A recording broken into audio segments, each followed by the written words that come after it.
The sun rose over Kukabila like a gold coin tossed onto red earth, and in that glow, Captain Ibrahim Traoré made the decision that would baffle his advisors and electrify the tiny western town for a single unforgettable morning.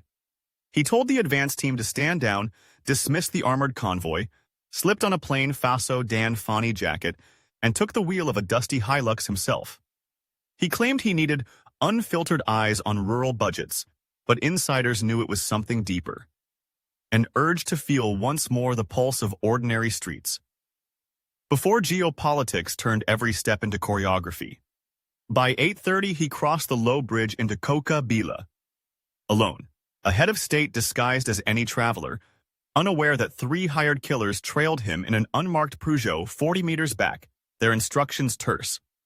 Wait for a moment of isolation, strike, film-proof, vanish. They had studied his arrogance, the way he trusted crowds, the way he shook hands without hesitation. They calculated that a single lapse in protocol would be enough to rewrite the trajectory of West African politics and pad their Swiss accounts in the same heartbeat.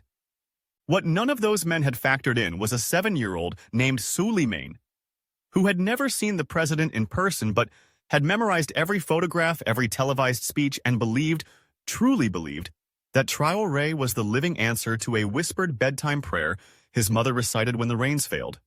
One day a man will come who listens. The marketplace filled first with rumor, then with song.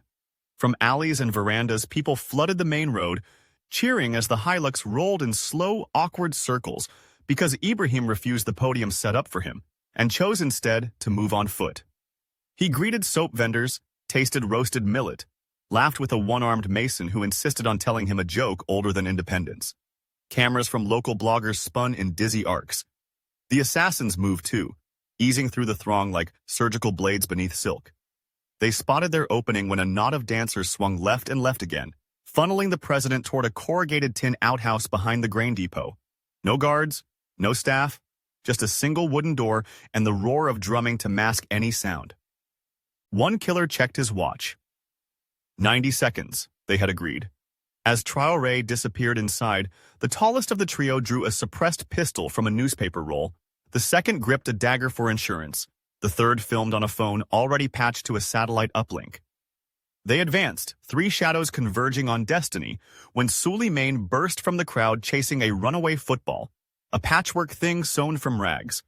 The ball caromed off the leader's shin, rolled to the outhouse threshold, and stopped against the door. The child sprinted after it, breath hitching with excitement.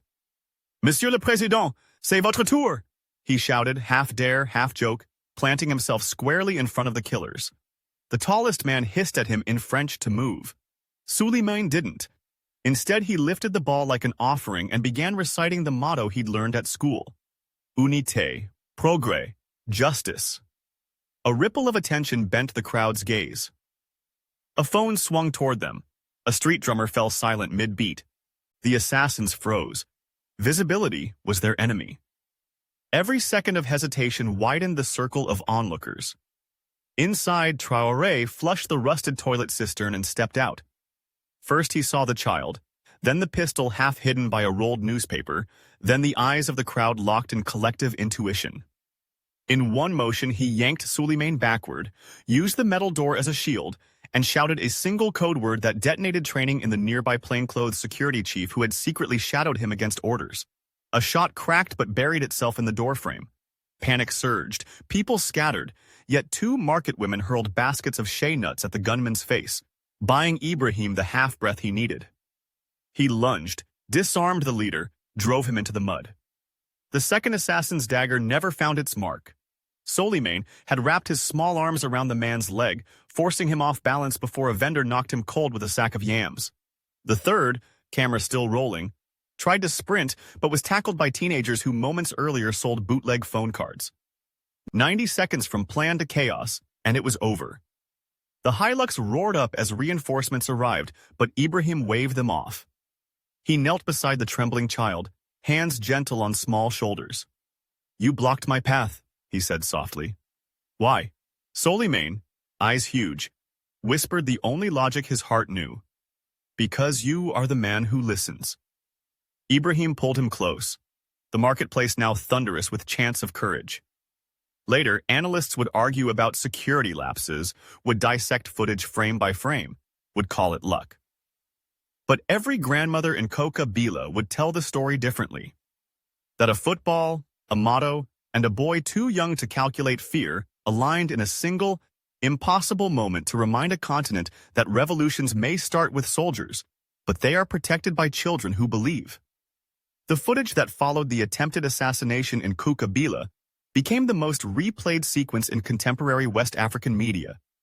Ibrahim Traoré, stepping from a rusted latrine, clutching a boy half his height, the president's jacket speckled with splinters and dried mud, while three subdued gunmen lay face down amid spilled shea nuts and shattered phone screens. That single clip aired on public channels in Ouagadougou, rebroadcast through Pan-African networks, and ricocheted into every timeline from Lagos to London within hours. Western analysts framed it as a rare glimpse into Traoré's mortality, but regional broadcasters called it proof that the captain's destiny was intertwined with the people at street level. In the immediate aftermath, Coca-Cola's central clinic treated minor wounds. The president insisted the injured women, and vendors received medical attention before he accepted so much as a clean shirt. Meanwhile, special forces swept a 15-kilometer radius, detaining two local fixers who had supplied the assassins with forged dairy delivery badges that granted them proximity in the market. Under interrogation, the fixers confessed to payment through a shell courier registered in Cotonou, who in turn traced back to a consulting firm in Marseille, connected to a private security lobby long hostile to Traoré's anti-mercenary decrees. It was the sort of geopolitical breadcrumb trail diplomats always deny, and journalists rarely finish following. Yet in this case, every link surfaced within 48 hours, feeding a documentary narrative too compelling to suppress. For Souleymane, the boy whose stubborn recitation of Unité, Progrès, Justice had stalled the killer's approach, life shifted on an axis.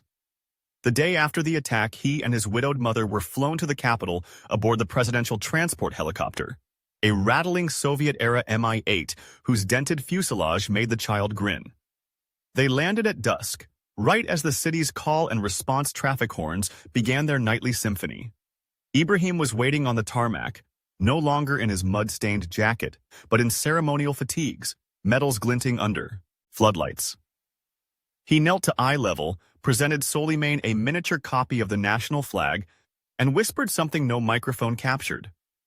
Observers later said the boy nodded solemnly, as though given a mission rather than a medal.